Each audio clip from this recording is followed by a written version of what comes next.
In this problem, we're going to analyze a quadratic function whose leading coefficient is negative.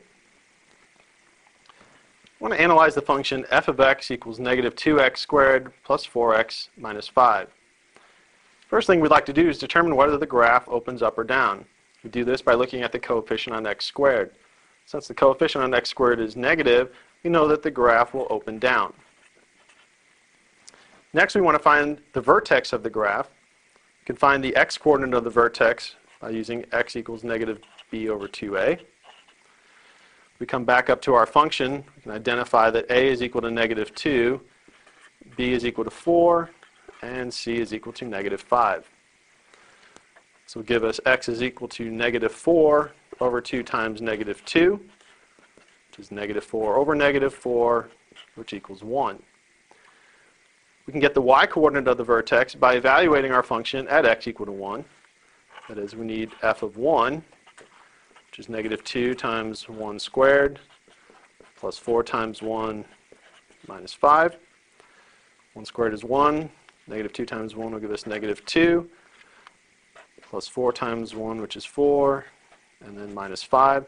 Negative 2 plus 4 is 2. 2 minus 5 is negative 3. So our vertex is the point 1 comma negative 3. Next, we want to determine the axis of symmetry for the graph. The axis of symmetry is the vertical line that passes through the vertex. We found that the x-coordinate of the vertex was 1, so our axis of symmetry will be the vertical line x equal to 1. Next, we're going to find the intercepts of the graph. We'll find the y-intercept first by evaluating our function at x equal to 0. That is, we'll find f of 0. So it'll be negative 2 times 0 squared plus 4 times 0 minus 5, which is just equal to negative 5. If we look back at our function, we notice negative 5 is the constant, so we could have found the y-intercept just by looking at the constant for our function. Next, we need our x-intercepts, so we'll just write y-intercept there. To find our x-intercepts, we're going to set our function equal to 0 and solve the resulting equation. So if 0 equals negative 2x squared plus 4x minus 5. We'll solve this quadratic function, this quadratic equation. We noted earlier that a was equal to negative 2, b was equal to 4, and c was equal to negative 5. So we can use our quadratic formula. First, we're going to find the discriminant. That's b squared minus 4ac. So it'll be 4 squared minus 4 times negative 2 times negative 5. So we'll get 16 minus 4 times negative 2 is negative 8. Negative 8 times negative 5 will be a positive 40. So we end up with 16 minus 40, which is equal to negative 24. Since the discriminant is negative, the solutions to our quadratic equation will be imaginary, so we have no x-intercepts.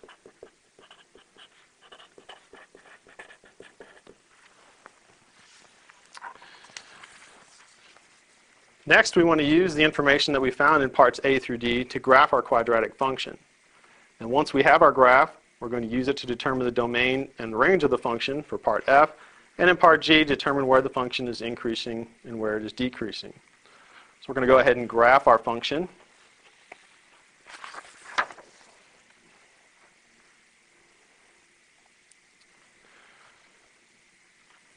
Here we have our grid that we're going to use to graph our function, and we've already put in our scale.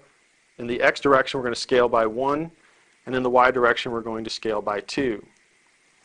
The vertex was at 1, negative 3, so x is 1. We move down to negative 3. Remember, our scale is by 2. So we have the point 1, negative 3. We had a y-intercept of negative 5. So we'll plot the point 0, negative 5.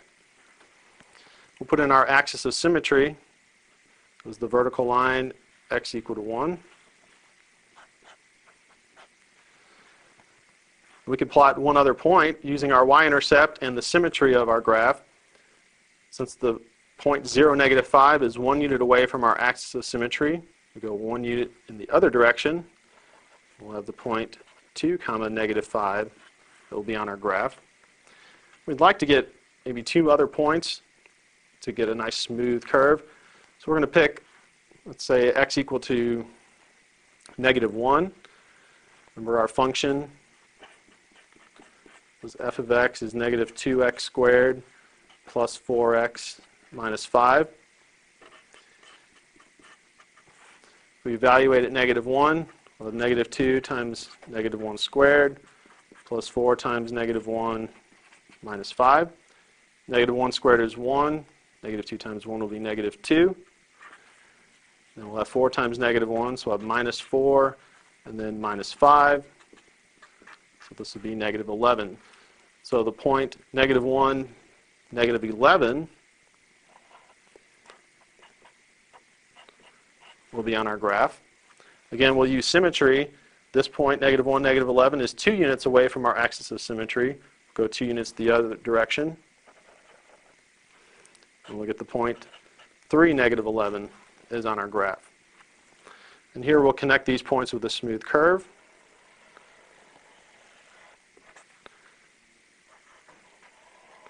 And extend our graph. So we'll have the graph of our function, -2x squared plus 4x minus 5. Now in part F, we were asked to find the domain and range from our graph. The domain is a set of values for the independent variable x. And looking at our graph, we can see that will be the set of all real numbers. Or in interval notation, we'll write -infinity to +infinity. The range is the set of all values for the dependent variable, in this case y, it's our output. You can see that we can get all values for y that are -3 or less. So we'll say it's the set of values for y such that y is less than or equal to -3. Or in interval notation, we would write -infinity to -3. We'll use a square bracket on -3 because we can include that. In part G, we're asked to find where the function is increasing or decreasing. We're looking for x intervals here. Our graph, we can see starting at the left, the function is increasing on the interval -infinity to 1. That is for x from -infinity up to x equal to 1. And then the graph begins to decrease starting at 1, and it continues to decrease as x goes to infinity. Note that we use parentheses for both of these intervals. When we determine where the function is increasing or decreasing, we will use open intervals only, because at this transition point, function is neither increasing or decreasing.